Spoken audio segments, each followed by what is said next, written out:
As someone who spent the first 17 years of my life as a farm worker in my very, very early years in the heat of August, just like the heat that we're experiencing now, picking prunes in the days before machinery, on hands and knees with migrant farm workers and young farm workers like myself working side by side, it gives me absolute pleasure and honor to recognize the farm workers known as the Yolo 6, who were recently retaliated against and fired by their agricultural employer for exercising their rights in the workplace in order to avoid heat illness, injury, or death. They were here today to present their case in a press event earlier today. We wanted the opportunity to introduce them to all of you. They represent thousands of farm workers across the state and nation who toil day in and day out under extreme heat, exacerbated by climate change, of course, to ensure that there's food on our tables every single day and night.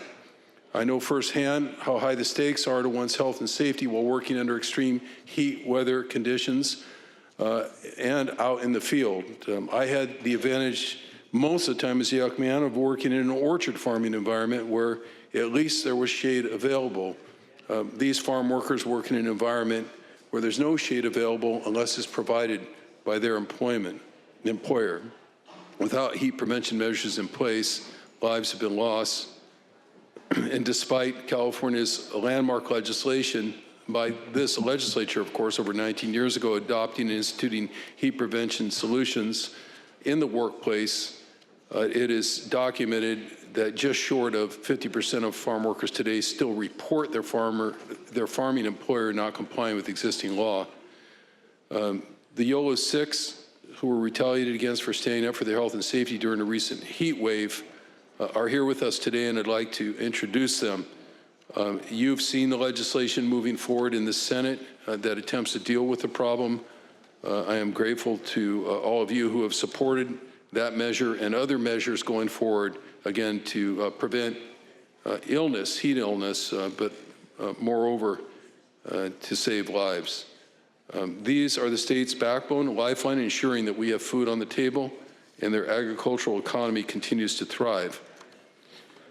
It's through the collaborative efforts of the United Farm Workers Association that I hope to see further legislation to protect folks just like those here today that I'm about to introduce. Joining us with United Farm Workers, we have Jorge Santana, Maria Paredes, Gerardo Reyes, Isidro Fierros, Erica Patricia DeLuque Barros, President of the United Farm Workers, Teresa Romero, and Lady Rangel. I'd ask that you please give them a warm welcome, a round of applause. Thank you. On behalf of the California State Senate, we say welcome.